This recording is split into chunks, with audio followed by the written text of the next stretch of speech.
काश वो वीडियोस सामने आ जाएं जब दुनिया वो लम्हा देखे जब एक पूरे सूबे का वजीर आला इक्तदार की दहलीज पर झुका हुआ है, आंखों में आंसू लिए इक्तदार के कदमों में गिड़गड़ा रहा है, माफियां, इल्तिजाएं और फिर अपने ही लीडर इमरान खान, बुशरा बीबी और हलीमा खान के खिलाफ जहर उगलता दिखाई दे रहा है। नाज़रीन कराम, ये कोई सियासी अफसाना नहीं है, बल्कि ये है इंजीनियर ज़ियाउर रहमान का दावा, मौलाना फजलुर रहमान के सगे भाई का, जो अब अली अमीन गंडापुर को खुलेआम ललकार रहे हैं। उनका कहना है कि गंडापुर ने इक्तदार की बहाली के लिए वफादारी का सौदा किया, कस्में खाएं कि पीटीआई को तोड़ेंगी, तहरीके रिहाई को सबूताज करेंगे और बयानियों को अंदर से खोखला करेंगे। तो फिर सवाल बनता है, अगर इक्तदार की कीमत बेवफाई है तो फिर वफादारी की हैसियत किस दर्जे पर रह गई?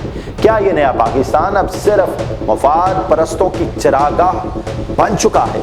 इसी तनाजुर में एक और पुरअसरार खामोशी उभर कर सामने आती है। जी हाँ नाज़रीन कराम, अली अमीन गंडापुर केपीके से पंजाब आते हैं और आलिया हमजा की खामोशी, बिल्कुल खामोशी। आलिया हमजा को ढूंढा जा रहा है। आलिया हमजा के बारे में कहा जा रहा है वो मसरूफ बहुत हैं। जी हाँ नाज़रीन कराम, मेरे ज़राए ने तो ये भी बताया कि आलिया हमजा ने बार बार अली अमीन गंडापुर से राबता किया कि आप बताइए कब तशरीफ ला रहे हैं, प्लान क्या है, हम आप पर गुलपाशी करें, आपको वेलकम करें। लेकिन जवाब था खामोशी। वो बाहिम्मत खातून जो हर महाज पर पार्टी का दिफा करती थी, आज मुकम्मल लापता हैं। ना कोई प्रेस कॉन्फ्रेंस, ना सोशल मीडिया पर रद्द अमल। ये सवाल शिद्दत पकड़ता जा रहा है, क्या वो खुद पीछे हट गईं या उन्हें हटा दिया गया? कहीं ये अंदरूनी सफाई की इब्तिदा तो नहीं, या एक नया बयानिया बनाने की तमहीद, या फिर खामोशी से पार्टी के अंदर पुराना चेहरा मिटाकर एक नया चेहरा तराशा जा रहा है? नाज़रीन कराम, इसी दौरान एक और हैरानकुन पेशरफ्त सामने आई। इमरान खान के दोनों साहबजादे कासम और सुलेमान की पाकिस्तान वापसी की तैयारी। इस बार ना तो ईद है ना कोई शादी, तो क्या ये कदम किसी नई सियासी रूह को जगाने के लिए है या महज कारकुनान को जज्बाती तौर पर जकड़े रखने का हरबा?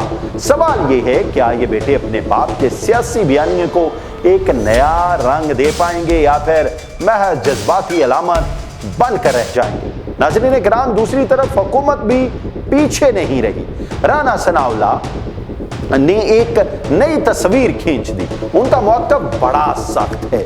अगर वो कहते हैं कि अगर वाकई बात करनी है तो तारीख तय करें, कभी 5 अगस्त, कभी 90 दिन। ये सियासत नहीं, ये ब्लैक मेलिंग है। वो कहते हैं कि पीटीआई कभी मुज़ाकरात की मेज़ पर नहीं आई क्योंकि इनका असल हदफ सियासतदान नहीं, इस्टेब्लिशमेंट है। क्या ये सच है? अगर पीटीआई सिर्फ ताकत से बात करने की आदी है तो फिर जमहूरियत की सारी बातें सिर्फ दिखावा हैं। उधर पीटीआई के आइंदा एहतजाज को लेकर रियासती इदारे अलर्ट हैं। अगर एहतजाज पुरअमन ना रहा तो रद्द अमल यकीनी है। क्या ये एहतजाज सियासत का आखिरी हथियार है या पार्टी के लिए एक और मुकदमे की राह हमवार कर रहा है? और अब असल सवालात जो कौम पूछ रही है। नाज़रीन कराम, कौम मौलाना फजलुर रहमान से पूछ रही है कि आप क्या वाकई पाकिस्तान की सियासत में वो किरदार अदा कर पाए हैं जो आपको करना चाहिए था? आप वही पुरानी मजहबी सियासत को छोड़ के नई मॉडर्न सियासत की जानिब कब आएंगे? मदरसे के बच्चों को कब तक इस्तेमाल करते रहेंगे?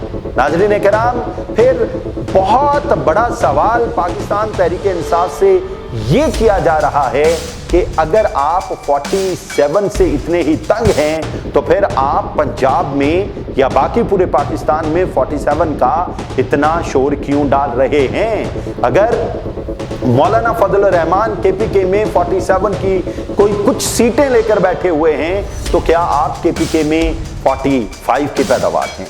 क्या अगर 47 केपीके में इस्तेमाल हो सकता है तो फिर पंजाब में क्यों नहीं हो सकता?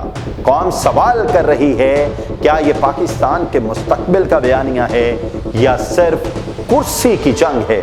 सच कहाँ है? बयानिया किसका है?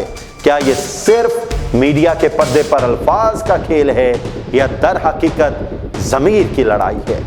नाज़रीन कराम, ये सियासत अब जलसों की गूंज नहीं रही, बल्कि बयानिए की जंग है।